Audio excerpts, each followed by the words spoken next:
Fala, meu povo, tudo bom com vocês? Tudo bom? Bem-vindos a mais um vídeo de papos. Uhul! Essa semana a gente não fez o Cartas da Taberna ainda, mas Isso. faremos. A gente recebeu algumas e estava fazendo uma curadoria aqui. E a gente passou por alguns dias assim um pouco intensos, em vários níveis. E isso me fez pensar muito e recalcular muita rota, coisa que eu tenho falado muito esse ano. Mas sabe quando você começa a pensar muito na sua própria existência e na sua própria vida e nas suas escolhas e nos caminhos que as suas escolhas vão te levando, assim? Eu tenho tido dias assim. E aí, nessa de pensar que eu tenho tido dias assim, eu pensei que o meu 2023 inteiro tem sido assim. Né? De muita intensidade, muitas emoções e muitos sentimentos. E muito choro também. E sim, eu choro muito. Eu já chorava muito na minha vida, eu sempre fui chorona. Mas esse ano eu tô batendo um recorde aqui, eu acho. Se existisse um Guinness de choro, eu estaria ali, com toda certeza. A diferença é que você tem refletido mais, né? Antes Eu não você tenho chorado sofria, só. balançava poeira e continuava. Agora você sofre, senta, pensa no porquê você está sofrendo, pensa nas causas e efeitos daquilo. Do sofrimento. E você levanta quando der para levantar. E é engraçado que a gente vive com uma cobrança dentro da gente. E quando eu digo a gente, é ser humano, de modo geral, todos nós temos cobranças na nossa vida. Mas eu queria agora falar, eu tô confusa até. Eu queria agora falar especificamente com as mulheres. A gente tem dentro da gente não sei se é um departamento dentro da nossa mente, do nosso corpo, da nossa alma, que é muito preocupado. Quando é os outros, eu não sei se alguém vai se identificar. Por exemplo, se o panda ficar doente, né, como foi agora recentemente, teve a questão de saúde dele, precisou ficar internado inesperadamente no hospital, fez uma cirurgia, e durante essa semana que ele ficou internado, eu ficava indo e vindo para casa, cuidando dos cachorros sozinha, levando as coisas para ele, lidando com o pessoal do hospital, conversando com eles e tudo. Eu sou muito boa nisso. Muito boa em gerenciar o caos de alguém. Mas quando é o meu caos, eu acho que ele não tem valor. Eu acho que é palhaçada da minha cabeça. Eu sou a primeira a julgar o meu próprio sentimento. Caraca, eu nunca desconfiei disso. Mas isso é muito interno. E aí, eu tava conversando com uma amiga recentemente e ela falou o seguinte, quer dizer, eu tava conversando com ela que depois da descoberta do mioma, eu fiquei mais atenta aos sinais do meu corpo. Porque o mioma oferece muitos sinais, né? Qualquer questão uterina oferece muitos sinais. Na pele, no cabelo, no emocional, no psicológico, no ciclo menstrual e outras consequências de saúde mesmo, que a gente confunde às vezes com questões médicas e tudo mais. E aí, eu falei assim, desde que eu descobri o mioma lá pro início do ano, eu baixei um aplicativo e eu tenho feito monitoramento da saúde do meu corpo, né? Principalmente saúde menstrual. Então eu tenho colocado todo dia, eu tenho um exercício de todo dia antes de dormir, ir lá no aplicativo e responder todos os sintomas, porque tem um questionário, né, nesse aplicativo para você ir marcando os sintomas que você teve no dia, como por exemplo, náusea, enjoo, enfim, várias coisas. Mudanças de humor, se teve tristeza, se teve pensamentos obsessivos. Euforia. E aí você pensa, nossa, pensamentos obsessivos? Sim, às vezes a gente foca em alguma coisa e fica com esse pensamento obsessivo permeando na nossa cabeça, né? E isso me fez prestar atenção em muita coisa. Porque o aplicativo, quando eu falo assim, hoje eu tô assim, assim, assim, assim, ele me fala, é comum esses sintomas, porque você tá no período de ovulação, ou porque você tá no período pré-menstrual, ou porque agora o seu corpo tá assim, o seu corpo tá assado. Então esses sintomas que você teve aqui são super compatíveis com esse momento que você tá vivendo. Quando eu comecei a lidar com esses relatórios do aplicativo sobre o que eu tava informando pra ele do meu corpo, eu comecei a me culpabilizar menos. Porque não era mais palhaçada. Era uma consequência de algo que estava acontecendo no meu corpo de fato. Então, às vezes que eu tô muito estressada e ajo de forma estressada, por exemplo, o Panda, né? A única pessoa que mora aqui em casa comigo. Estou estressada. E aí reclamo da pia, reclamo da comida, reclamo da louça, reclamo do trabalho, reclamo da cama, reclamo dos cachorros, reclamo dele, reclamo da roupa, reclamo de tudo. Aí ele chega pra mim uma hora e fala, meu Deus, você tá muito estressada, o que tá acontecendo? O dia tá tranquilo, por que você tá estressada desse jeito? Você não tem resposta pra esse tipo de pergunta às vezes. Você pensa, não sei porque eu tô estressada. Mas eu tô estressada. Depende, se você for taurina que nem eu, você vai assistir que não tá estressada. Porque tudo que você tá falando, você tem muita razão. Tem essa etapa também, não vamos passar pano pra mim aqui. Então quando fala assim, mas calma. Fala, eu tô calma. Eu tô calma, quem imagina? Que é isso? Mandando eu ficar calma. Tá Agora doido? eu não estou mais calma. Agora me estressei. Então, tem esse processo que aí a gente, vamos relevar. Mas, quando passa dessa etapa do eu sou taurina, me deixa, a gente tem a verdade, que é o que o aplicativo me conta. Você está num dia estressante porque o seu corpo está estressado por dentro. O seu corpo está quente por dentro. O seu corpo está, nesse momento, preocupado em ovular. Você sabe o que é ovulação? Sabe o que acontece no seu corpo durante a ovulação? O aplicativo me pergunta tudo isso. E aí eu falo, não sei. E aí ele fala, nesse momento, todo o seu sangue, todo o seu corpo, toda a sua mente está focada nesse processo aqui. Tudo o que tentar atrapalhar de alguma forma esse processo vai te estressar. Você está irritada. O seu corpo está assim. E aí eu fiquei pensando, a quantidade de tempo que a gente vive, e a gente, agora todo mundo, sem prestar atenção nos sinais básicos do nosso corpo. Hoje eu não tô sabendo dicção, né? Não é um negócio de hoje pra mim. Não. E aí eu falei, vou gravar um vídeo aqui que eu tô sentindo, que eu tenho que gravar. Sem dicção. Lidem com isso, aí é um problema de vocês também esse negócio. Mas a gente não presta atenção nas coisas que o nosso corpo fala pra gente todos os dias. E o que o seu corpo te falou? O meu corpo me falou que eu deveria, com uma Leia roncando bem na minha frente, que eu deveria falar sobre jornada. Boa. E eu acordei com essa palavra na minha cabeça, com esse comando na minha cabeça de faça um vídeo, juro. Eu acordei com um comando de trabalho. Eu sou um The Sims do universo, aparentemente. Sim. Eu acordei pensando, faça um vídeo sobre jornada. E aí eu pensei, mas praticamente todos os meus vídeos falam disso, né? Mais ou menos. Mais ou menos? Tudo que você falou agora tem bastante sobre jornada. Ó, jornada tem os seguintes sinônimos que eu anotei aqui. Sinônimos. Viagem, passeio, excursão, caminhada, andada, andança, pernada, peregrinação, giro, gira, girata, travessia, estirada, estirão. Peregrinação. É uma palavra que tá me pegando muito esse ano. É a marcha ou percurso que se faz em um dia.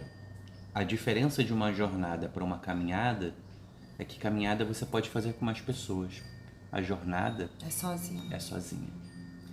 E aí tem o conceito de jornada emocional, que é a ideia de promover e melhorar relações pessoais, melhorar a qualidade de vida e a motivação das pessoas que estão em seu entorno por meio de sensibilização nas competências emocionais e no cultivo do seu ambiente. E aí você fica pensando, tipo, tá, e como é que faz isso? Você comentou aí, por exemplo, a gente não pensa muito em como é o destino, né, o ponto final. A jornada, ela é previamente analisada. Então, uma jornada emocional é você ficar atento às emoções que o ambiente está gerando em você e você se nutrir de conhecimento sobre as emoções que você está sentindo. Então, o aplicativo está fazendo com você é uma jornada emocional. É uma jornada emocional. Porque você ficar a ermo... Eu acho que... Então, é a esmo, eu acho. A esmo, Eu acho que tem um sentimento que eu nunca dei valor, que é a tristeza. Mas eu acho que isso é muito geral. Eu acho que a gente evita muito ficar triste, sabe? Do tipo, às vezes você tá quietinho, você não tá triste ainda. Você só tá quietinho, pensando em alguma coisa. Às vezes é uma preocupação que você tem, um plano que você tem, qualquer coisa. Te faz ficar quietinho, recluso. No trabalho, na escola, independente da sua idade.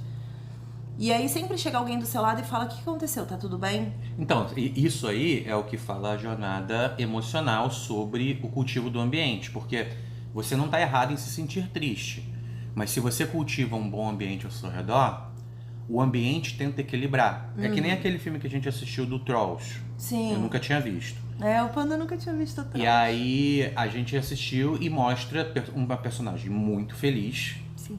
E um personagem muito triste. No momento em que ela fica muito triste, o ambiente que ela cultivou faz todos, inclusive o personagem muito triste, se sensibilizar por aquilo. Sim. Né? Ou você pode afundar todos ao seu redor, ou você pode tentar ser puxada pelo ambiente. Então, é isso que é importante. Tipo, depende de como você lida com o ambiente. Isso. Se você faz com que o ambiente seja um solo frutífero para a sua existência e a existência de todo mundo que está ali com você, o ambiente tenta equilibrar você. O ambiente te ajuda. Isso. Se você vive em um ambiente que você maltrata, esse ambiente vai te rejeitar. Você tem que se perguntar que tipo de planta você é. Se você é uma erva daninha e você tenta só consumir do solo ao seu redor, independente de quem esteja ao seu redor, engraçado que ou uma árvore frutífera, né? Esse ano, de todas as vezes que eu apareço aqui no YouTube, e foram muitas vezes, que eu chorei, desabafei, sofri de alguma forma verbalmente junto com vocês, me coloquei pra baixo, me coloquei triste, eu tive momentos lindos de mensagens de vocês, de mensagens de apoio, de sororidade, de empatia, de mãos dadas mesmo que à distância.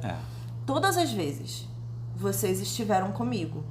Então eu sinto que eu não sou uma erva daninha, pelo menos, porque senão vocês teriam me rejeitado. mas pensando um pouquinho nesse processo da tristeza, eu sou uma pessoa muito feliz, no geral. Eu gosto de sorrir, eu gosto de festejar, sou inimiga do fim, eu gosto de viajar, eu gosto de estar com pessoas, eu não sou desagregadora. Eu sei disso, porque eu sou assim desde criança, sou assim desde neném, que a minha mãe dizia que nunca existiu um dia em que eu acordei triste. Eu sempre acordei sorrindo. Então eu sou essa pessoa.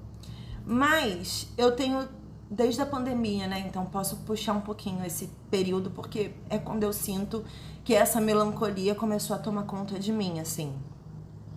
Eu tenho lidado com a tristeza de uma forma diferente. Ela existe, mas eu não quero esconder que ela existe. Que eu acho que sempre foi uma coisa que eu fiz ao longo da vida. Não esconder por ter vergonha, mas porque eu não queria dar atenção pra ela, do tipo, eu não quero falar sobre isso, eu não quero falar sobre coisa ruim, eu não quero falar sobre tristeza. E aí talvez eu tenha sido um pouco como a Pop em diversos momentos da minha vida. Talvez eu tenha sido uma troll com felicidade tóxica, com felicidade excessiva em alguns momentos. Porque a tristeza pra mim era ruim de pensar que existia. A melancolia era chato. Do tipo, por que eu vou ficar aqui falando que eu tô triste? Sim. Por que eu vou dividir tristeza? Por muito tempo a gente interpretou a tristeza como perder tempo, né?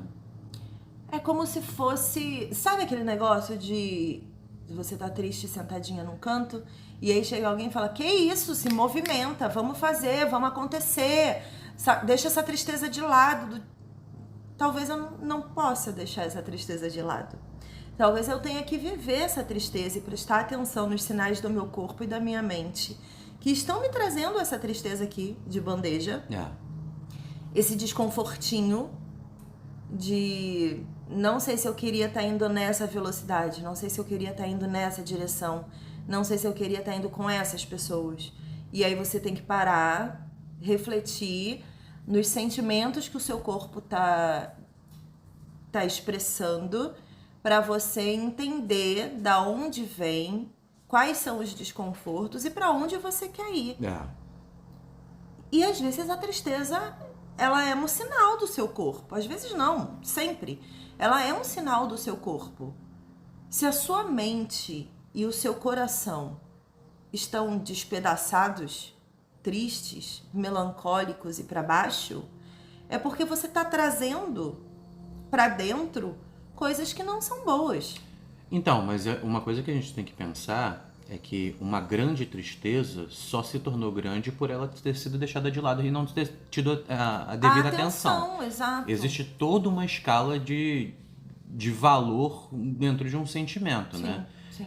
Quando a gente tá quietinho assim, que aí você falou, não chego a estar triste. Chega. Só que Não, é pouco. Eu não chegava, eu acho, porque eu afogava o sentimento. Mas já era tristeza. Já, com certeza, É mas o eu não afogar sabia, que faz né? ele crescer, né? Eu não sabia que era tristeza e eu não dava atenção. Sim. Eu lembro quando eu comecei a fazer terapia, que eu tinha 15 anos, a primeira sessão que eu sentei assim, primeiro que minha mãe me colocou nessa terapia, porque eu comecei a namorar uma pessoa que a minha mãe falava, eu não tenho como lidar com esse namoro. Vamos botar a Cristiane na terapia. E aí fui fazer terapia. E eu tava numa fase de muitas emoções, né? Adolescências. Então, a minha mãe só queria que eu tivesse com quem conversar. E já que seria muito complicado, como é para a maioria dos adolescentes, abrir todas as emoções e os sentimentos para os seus pais, fui fazer terapia. E era muito bom. Era acolhedor. E ali eu podia virar para minha psicóloga e falar assim, eu odeio minha mãe. E a minha psicóloga falar, por quê? Você tem que ter uma resposta. Nem que seja um porquê sim. Você tem que ter uma resposta. Só que eu não sou uma pessoa de porquê sim. Você que me conhece sabe que eu não sou uma pessoa de porquê sim. Não mesmo. E nem de porquê não. Eu tenho que ter uma resposta com início, meio e fim. Um texto, se deixar. Então, eu sempre tinha respostas. E eu sempre falava o que eu estava sentindo. E talvez ali durante a minha adolescência, eu tenha canalizado muitas emoções e muitos sentimentos para isso, para terapia, né? Para esse momento em que eu estava ali, eu podia botar para fora e eu tinha um suporte terapêutico para me fazer entender as minhas emoções. Isso era muito legal. E aí, desde então, eu lido com a energia da tristeza de uma forma muito assim, vamos lá, vai passar, vai dar tudo certo. Mas eu tô chegando numa fase da minha vida agora que eu não quero deixar passar a tristeza. Sim. Eu tô realmente com uma dicção muito ruim hoje. Mas tá tudo bem, Tá dá pra tudo entender. ótimo. Eu não quero deixar passar. Ontem, especificamente ontem, no dia anterior que esse vídeo está sendo gravado, eu tava muito triste. E eu tava trabalhando, tava no computador, e aí me batiu umas ondas de tristeza. E aí chegou uma hora que eu falei, vou deitar. Larguei tudo e fui deitar, sem falar nada com ninguém. Nem com os cachorros e nem com o Panda. Só fui deitar. E aí eu queria chorar, mas o choro não saía. Por quê? A minha cabeça é tão canalizada racionalmente sobre as minhas emoções que eu não tinha um motivo de tristeza. E aí eu queria chorar e não saía o choro. Porque eu ficava assim pra minha cabeça, mas por que eu estou triste? Tentando pensar, do tipo, nossa, fulano me fez mal. Isso aconteceu comigo. Não tinha. Meu cérebro assim, ó. Você quer o quê? Que eu invente uma trama mirabolante? Não tenho. Eu não tenho resposta pra sua pergunta. Era isso que o meu cérebro tava me dizendo. E eu deitada na cama pensando, gente, eu preciso chorar. E eu tive esse diálogo comigo mesma. De eu virar pro meu cérebro e falar assim, por que eu tô triste? E ele responder, não tenho ideia. Não tem nada nos meus registros. Próximo. Mas eu preciso chorar. E o meu cérebro, tudo bem, mas eu não tenho nada pra te dar agora. Mas eu preciso de um motivo. Eu tô triste e eu preciso saber por quê.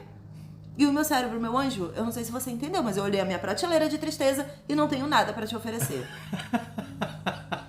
E eu, tá, mas e aí? Eu preciso chorar, como que eu vou fazer?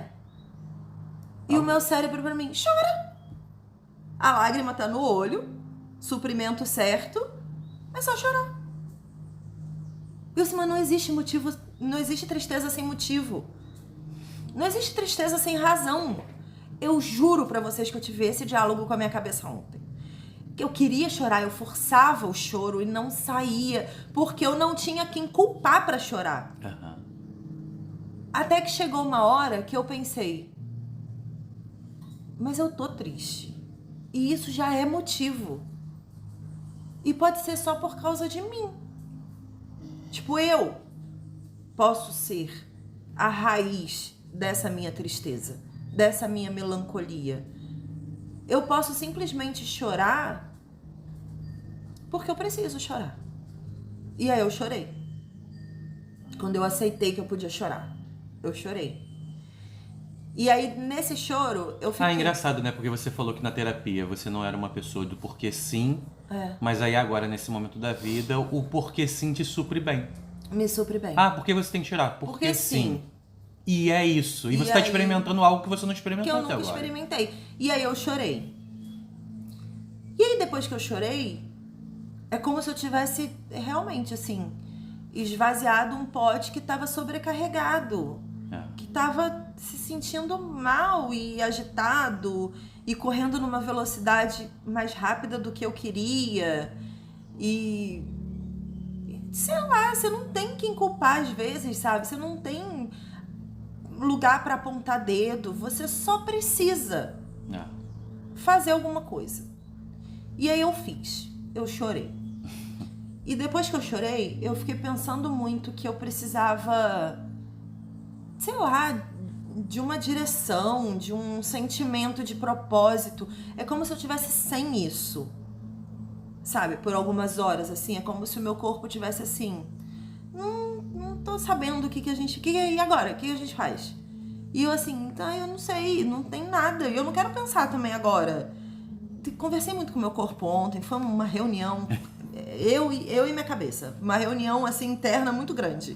Eu acho que se eu tivesse em Comer, Rezar e Amar, seria aquele momento que ela tá na Índia, no templo, em silêncio. Porque foi isso que eu fiz, não foi? Eu fui pro quarto e fiquei assim, em silêncio, olhando pra mim e pensando. Sabe o que é interessante disso que você falou?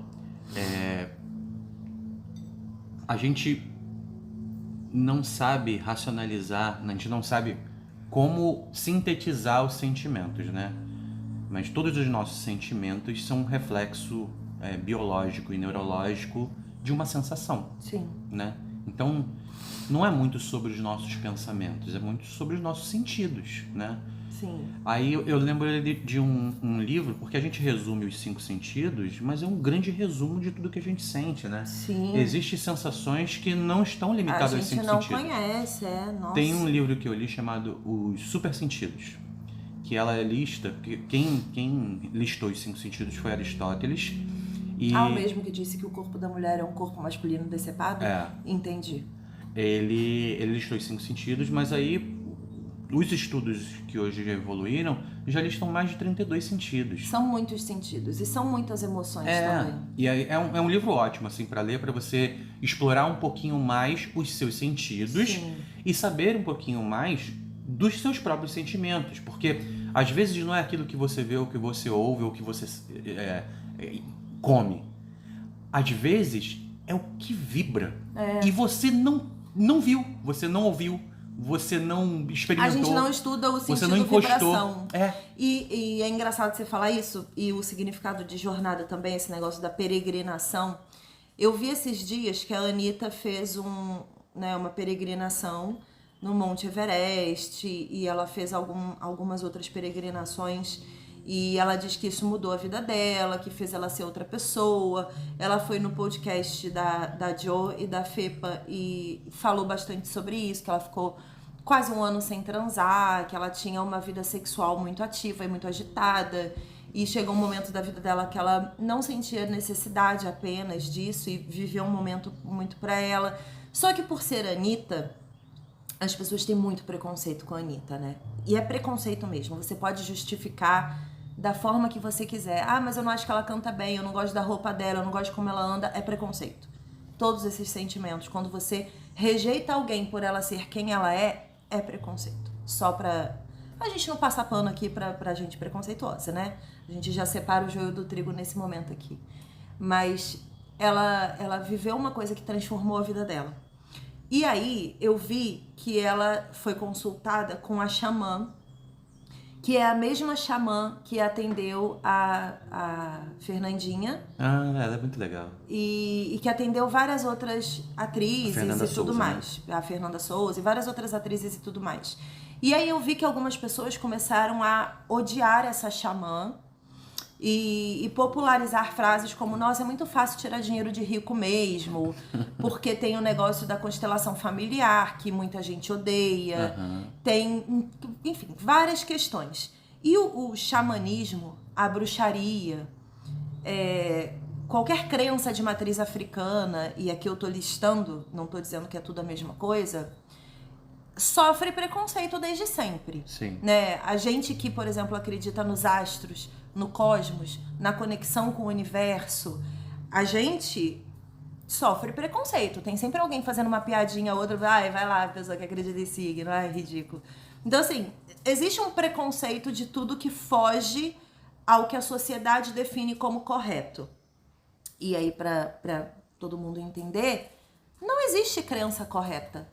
Porque a gente não nasce com manual. Então, eu acho que as pessoas confundem muito colocando num pé de guerra entre ciência e fé, né?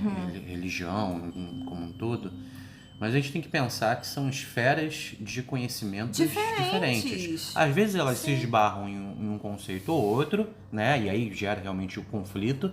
Mas toda esfera de conhecimento é válida. Não quer dizer que ela esteja certa. Não, e todas podem estar erradas, tá? Porque às vezes tudo que a gente entendeu até hoje no mundo pode não ser verdade. Mas o que eu quero dizer é que eu comecei a ver essas coisas na internet e o preconceito das pessoas com qualquer coisa que empodere uma mulher, por exemplo. Porque pensa só, né? Eu comigo mesma olhando tudo isso assim. A Anitta é uma empresária que decidiu gerenciar a carreira dela quando tomou um golpe. Sim. Primeiro que ela era estagiária na Vale do Rio Doce e decidiu trocar isso pela Furacão 2000. Ela já tem todo o mérito do mundo. Uma administradora de empresas que chuta a carreira para gerenciar a própria carreira, pra mim, é um exemplo.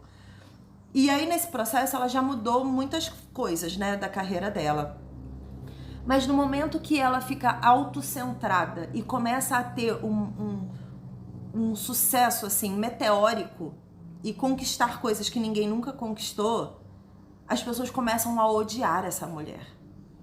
E a falar que ela é louca, que ela tá gastando o dinheiro dela com uma xamã que não presta, que ela é isso, que ela é aquilo. As pessoas gostam de apontar o dedo, né? E aí, quando você vê essa xamã e todo mundo que ela atende, são mulheres. São várias mulheres. Amigas que foram se recomendando e que ela foi atendendo. E isso incomodou em massa, em bloco, assim. Um bloco de desconforto que isso gerou na sociedade. E eu não tô falando do machismo vindo de homem. Eu tô falando do machismo estrutural da sociedade. Sim. Que olha para esse bloco de mulheres bem-sucedidas que se separaram, como a Fernandinha, que estão se apoiando não na medicina, mas também na espiritualidade, no autoconhecimento, para se guiar e se cuidar. Em resumo, mulheres que falaram assim: eu tenho dentro de mim a força de trabalho emocional, psicológica e terapêutica para seguir o meu próprio caminho, para encontrar o meu próprio destino. Olhar para dentro e respeitar as emoções que o nosso corpo expressa é a maior jornada de autoconhecimento que a gente poderia ter. É o seu corpo falar: eu estou triste, e você não questionar. Você aceitar. Sim. É o seu corpo falar: eu preciso disso. E você entender que você precisa por algum motivo, que faz parte de você, e que se der certo, você vai entregar isso pro seu corpo. A gente foi privada disso durante muito tempo. E agora falando de mulheres especificamente, né? A gente foi privada disso. A gente foi privada de se conhecer. A gente foi privada de se entender. A gente foi privada de se respeitar. A gente foi privada de se enxergar como pessoas que podem fazer coisas, né? Se você pega a linha do tempo das conquistas das mulheres, a gente está falando de conquistas básicas ainda. A gente está falando do direito de ir e vir, direito de escolher não ter filho, direito de escolher não casar, Sim. direito de escolher não trabalhar, de não ter uma carreira ou de ter uma carreira, de fazer dos seus filhos uma carreira, de fazer da sua religião uma carreira. Tanto faz. Direito básico de escolher a vida. A gente foi privada há muito tempo sobre isso. E hoje, mesmo que eu tenha sido uma menina com acesso à informação desde cedo, acesso à educação desde cedo, com pais que claramente nunca me trataram de um jeito machista, né? Tipo, óbvio que eu tive questões, óbvio que tive namoros em que, Cristiane, uma menina não faz isso. Frases assim que são estruturais, é óbvio que sim, todo mundo passou por isso já. Mas eu vivi num lar acolhedor que me deu acesso à informação e à formação religiosa, profissional, psicológica, né? Ter feito terapia cedo foi muito bom, mas e me fez lidar com o meu primeiro término de namoro de uma forma muito consciente. Sim. Pra quem não sabe, esse primeiro namoro, que foi um transtorno psicológico hoje, quando eu olho pra trás, assim, na vida de todo mundo que tava no entorno, porque eu abalei o psicológico de muita gente com esse namoro. Eu lutei muito pra esse namoro dar certo, porque era aquela paixão avassaladora adolescente. Quando eu passei pra uma universidade federal, que era no Rio, eu queria vir, eu morava em Volta Redonda, eu queria vir pro Rio pra estudar e ele não queria que eu viesse. Ele queria que eu ficasse com ele. E aí foi aí que bateu. Aí que eu virei pra ele e falei, não vou fazer isso. Eu vou embora. A gente termina por aqui. Obrigada a todos. E, obviamente, chorei a vida, mas ali eu decidi, e ali foi a primeira vez da minha vida que eu tomei uma decisão baseada no que eu sabia que era melhor pra mim. Sim. Eu tinha 17 anos, gente. Então, assim, de uma forma extremamente imatura e emocional, mas eu tomei a decisão que era melhor pra mim. E isso é fruto da minha educação. É fruto do ambiente que eu fui criada. Uhum. Eles me fizeram ser uma pessoa que acreditava em mim. E eles me fizeram entender que o meu futuro era meu futuro. Não era o meu futuro com o meu namorado, o meu futuro com o meu marido, o meu futuro com essa pessoa. Não, era meu. Se era meu, eu tinha que gerenciar esse futuro sozinha naquele momento. E por que eu tô falando isso? Porque eu sei que eu vim de um lar privilegiado desse tipo de tratamento psicológico. Mas agora, próxima aos 40 anos, eu me vejo com outras questões diversas que óbvio que foram falhas na minha evolução como pessoa. Até na sua concepção das coisas que foram passadas pra você, né? Sim. É aquele negócio, a gente é muito novo às vezes e interpreta de uma forma... Que não tá certo. Que não é o que tá sendo passado. Não é, a gente só encaixa numa caixinha qualquer, assim. E A hoje gente eu tem vejo... pressa pra entender as coisas, Sim. né? E eu sei que daqui a 10 anos isso daqui não vai... Eu vou estar olhando pra trás e falando, meu Deus, ela achava que sabia. E aí não sabia. Mas a saúde pra mim, a saúde do meu corpo e a conexão que o meu útero tem com cada emoção do meu corpo, com cada sentimento, com cada vontade. Gente, o meu útero, ele está conectado com cada sim e cada não da minha existência.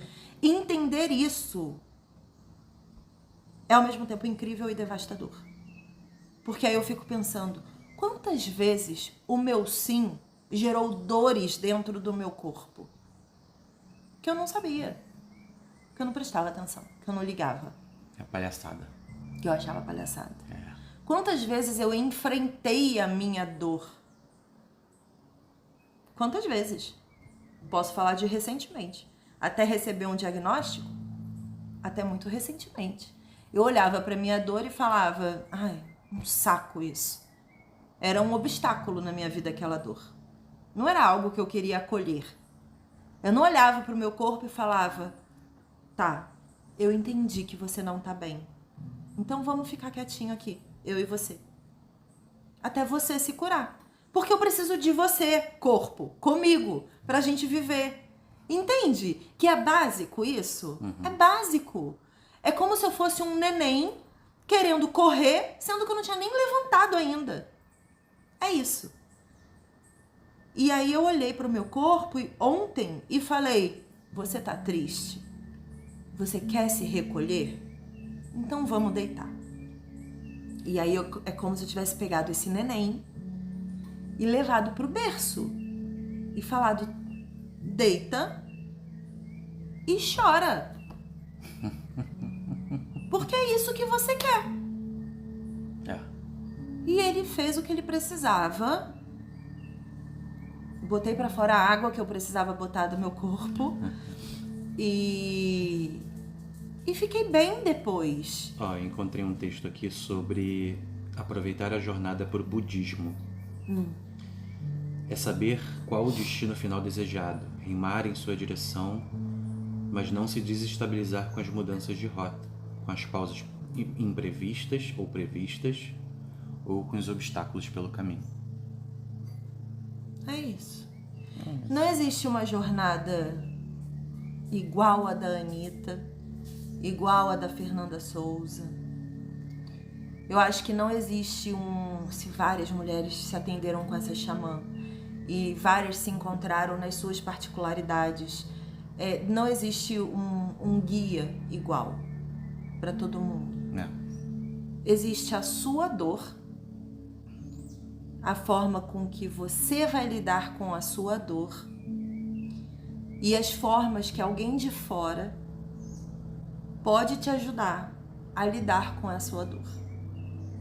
E aí são dores muito específicas e muito particulares e muito pessoais. Sim. Não é do todo. Às vezes, momentos de reclusão, como foi a pandemia, geram impactos diferentes nas pessoas. Né? Eu e o Panda, a gente reflete muito sobre os 3 anos de pandemia em que a gente só se fechou. E a gente, durante um tempo, se culpou muito por isso. Poxa, a gente deveria estar trabalhando, mas a gente se fechou. A gente deveria estar lutando, mas a gente se fechou. A gente deveria estar participando, mas a gente se fechou. Só que hoje, olhando o que a gente viveu, eu consigo entender que a gente se fechou porque a gente é de se fechar. Porque a gente ficou triste, porque a gente ficou com medo, porque a gente ficou mal. E quando a gente fica triste, com medo e com mal, e quando eu digo a gente, eu e o Panda, a gente se recolhe. A gente não entra em frente de batalha nessa situação. Ó, eu tava vendo aqui, o nome dessa xamã da Anitta é Max Tovar. Max Tovar. Enfim, quem quiser conhecer, ela tem vários cursos e várias palestras. Aí a gente já assistiu algumas. E assim, eu sou uma pessoa que eu vou em qualquer religião que você... Se você virar pra mim e falar assim, Cris, vai ter um culto na minha igreja hoje, que eu acho que seria legal você ir. Eu vou adorar ir. Não é à toa que chegou em você, né? Exato. Eu gosto... Eu acho que palestras, religiões, xamãs, pessoas que falam, que nascem com o dom da fala, seja para passar uma mensagem religiosa ou não, são pessoas que devem ser ouvidas. E eu gosto de ouvir pessoas. Eu gosto muito de falar, mas eu gosto de ouvir pessoas. Sim. Eu lembro que quando eu era criança, que eu ia na igreja com a minha mãe e no centro espírita com meu pai, que eram as religiões de cada um, eu gostava de ouvir nos dois. Porque eu gosto de ouvir. Eu acho que todo mundo tem algo a acrescentar. E vai ficar dentro de mim o que a peneira do meu cérebro quiser que fique. É basicamente isso, assim. Você absorver conhecimento e guardar as informações que são preciosas para você é muito importante, né? Faz parte da vida você ouvir pessoas e entender que essas pessoas têm algo a colaborar com você também. Então, baixar a guarda, sabe, do preconceito e da exclusividade de linha de pensamento e ampliar a sua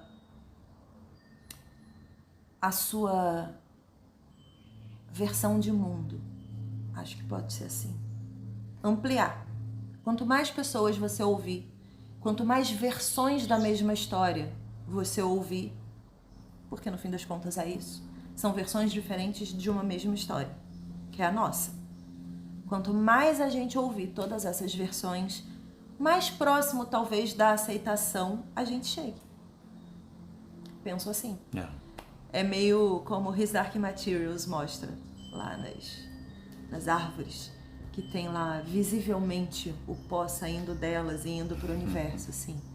Naquele momento é quando a Lyra entende que de todas as versões de pó que ela ouviu ao longo da jornada dela, de como cada um interpretava o tal do pó, aquela ali era a mais óbvia, porque era físico. E ela olhou e falou: ok, é vida. E quando você não cuida da vida, morre. É o mais básico de todas as compreensões. A partir daí é aplicar o mesmo conceito para tudo na sua existência. Tudo que você não cuida, tudo que você não rega, tudo que você não protege, em algum momento acaba. E é isso. Se cuide, se proteja, para que você não acabe. E aí tem partezinhas. Física, psicológica, emocional. Vai cuidando de cada pedacinho desse seu jardim, sabe? E no final vai ter sido bom pra você. Então, quando você quiser chorar, chore. Quando você quiser sorrir, sorria. Quando você quiser festejar, festeja. Quando você quiser fugir do meio de todo mundo, fuja. Se ouça antes de qualquer coisa. E faça você a sua própria jornada, sabe? Porque eu tô fazendo isso comigo. Eu tô olhando pra minha vida e eu tô tentando entender quais são as esquinas e os caminhos que o meu corpo e a minha mente estão querendo seguir. E eu tô respeitando isso. Então, se tem uma dica que eu posso dar pra vocês hoje é: faça isso também. Se respeite, mesmo quando as emoções não forem boas. Deixe elas acontecerem. E se o seu cérebro for que nem o meu e te cobrar um arquivo autenticado com assinatura de cartório para você chorar, só vira pra ele e fala o que o meu cérebro me falou. Não tem motivo, mas se você quiser chorar, chora. E é isso. Beijo. E até a próxima. Tchau. Tchau.